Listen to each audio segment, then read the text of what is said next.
I like to show the corrosion this machine. That's really bad here. I was leaking for a long time.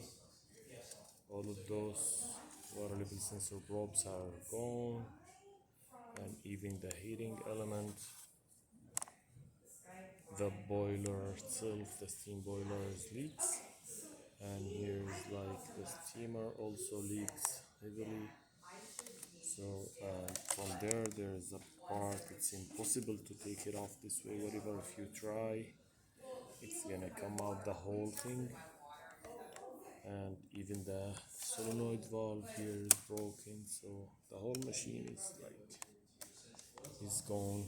Here the board also, that's where, and the machine shocks with electricity. So that's all.